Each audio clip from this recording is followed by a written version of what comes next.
Once you have the grip right, the next thing to focus on is your stance. We'll start from the feet up, particularly the width of the stance. The insides of the heels should never be more than shoulder width apart. For the driver, they will be close to shoulder width apart, and for each other club, they will come in according to the shorter the club, the thinner the stance. But that's more of a feel thing. There's no exact rules on that. Now, the other thing about the feet is they really shouldn't be straight on like that. You should turn them out at around 20 to 30 degrees. That gives you a lot more freedom to swing back and forth. If they're pointing straight ahead, it restricts your motion. So make sure they're about 20 to 30 degrees out. The next part of the stance is very important, the ball position. Now, starting with the one wood, it should be placed opposite the inside of your left heel. With the one wood, you actually want to have an ascending blow, so you're actually hitting the ball on the way up. The bottom of the swing is actually directly opposite the sternum, and that's how we get the ascending blow with the driver. It's ahead of the sternum at impact. As you get into the shorter clubs, the further the ball should be placed back in your stance, until with a 9-iron it will be about 4 to 5 inches inside your left heel. This creates a descending blow instead of an ascending blow. The other reasons that ball position is so important is that when you're swinging through the arc of the swing, if the ball was positioned too far back, the club face is still open at that point. You'd be hitting it way out to the right. If you put the ball too far forward in your stance, the club head has come around through and now it's facing too far left. You'd be hitting it way left. So with the driver, if it's placed opposite the left heel, the driver is a slightly longer swing than with the shorter irons. So you see that at impact, the sternum is just behind it. You're hitting the ascending blow and the club face is square. If you actually had the ball in that position with, say, a 9-iron opposite the left heel, it's a shorter club, so therefore it's a shorter swing. You'd find that you would come through square, and by the time you reached just opposite your left heel, the club face is closed. So the shorter the club, the further back it should be in the stance to create that descending blow, much more crisper contact, sending the ball higher in the air. Also, because it's a shorter swing, your sternum will be further back in the stance at impact. Make sure you get your ball position right. If your shots aren't going where you want them to, it's probably one of the first things you should look at, your ball position. I'll bet you if the ball's going right, you'll place the ball too far back in your stance. Conversely, if you're hitting the ball left too often, it's probably, or it could be, that the ball is too far forward. So make sure you check that if you're not hitting the ball very well. Now, the next point in the setup is the knees. When you bend the knees, make sure that because we've turned our feet outward, the knees should go over the top of your feet. That is, you should get a slightly bowed look. Not in like that, make sure that there's a slightly bowed look. That means that the knee is directly over the ball of the feet. Moving up towards your hips, you should have a slight tilt upwards with your hips. Your left hip should be slightly higher than your right hip if you're a right-handed golfer. This actually creates the spine angle that you want. The spine angle should not be straight up and down. It should be slightly away from the target like that. And tilting your hips and pushing them slightly forwards as well will help create that. Now, the hips should actually bend right from the hips, not the lower back. Make sure that you're bending from the hips. Just stick your bum out a bit and have a nice flat lower back. That's important. That helps you maintain your spine angle throughout the swing and creates a much more athletic swing.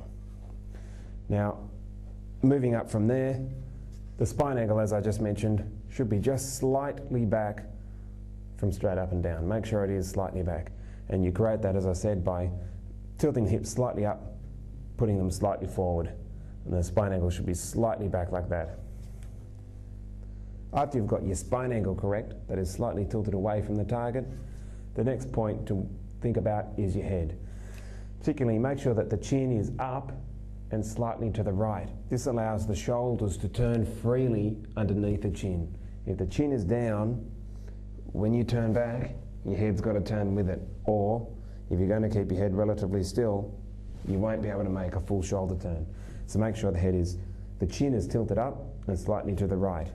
We'll talk about this a bit more later, but you also have to make sure that the eyes are still parallel to the target line when you do that. It's important that at address your elbows face inward and upward. That is to say, they're not pointing outwards where the left elbow is pointing towards the target and the right elbow is pointing away from the target. Make sure they're in this position where if you drew a line from the elbows backwards, it would hit your hip. And that's on both arms, your right and your left arm. So they're in a position like this, not like so. Bring them in. Now this is important on the left arm because when you come back through impact, you're able to square the club face a lot more easily.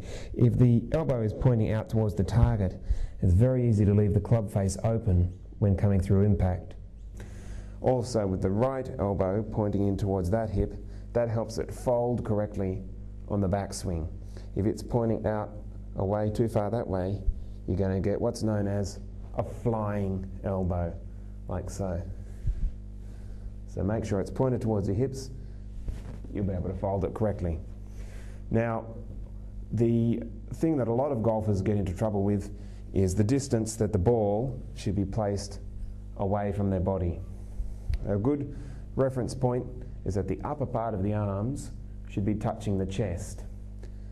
If no part of the arm is touching the chest, like so, the ball's too far away. If your entire arm down to your elbow is touching your body, the ball's in too close. So it should just be the upper part of the arms touching the chest, and you know you're about in the right position. Now, another really important part of the setup is that you make sure that you get those angles right at address, and then throughout the swing, even to after impact, you maintain those angles. That is, the angles here. That's a very important part of the swing. If you get that right, your ball striking will be much more consistent. The next part of your setup that is of crucial importance is your alignment. Now, assuming that you're hitting a straight shot, your alignment needs to be parallel to the ball target line.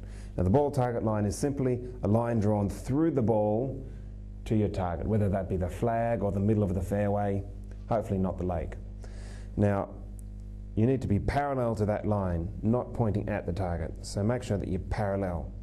A good way to practice that is to put one club out in front of the ball pointing at the target line and one club parallel to it about where your feet are going to be. Make sure that your feet, knees and hips are parallel to that line and that your shoulders are just slightly open to that line, only a couple of degrees.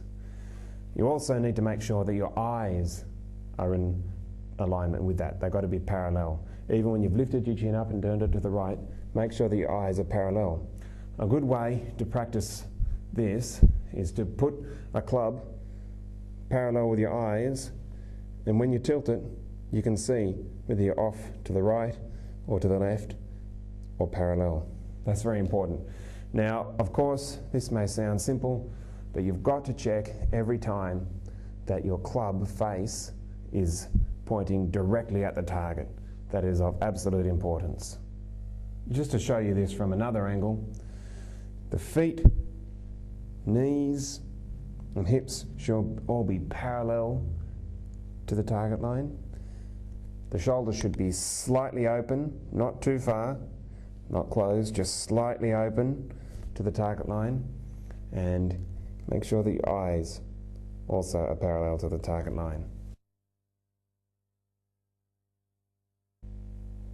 Now, this may seem like an obvious point, but at setup, make sure that the ball is set up in the middle of the club face, not out of the toe or out of the heel, but in the middle.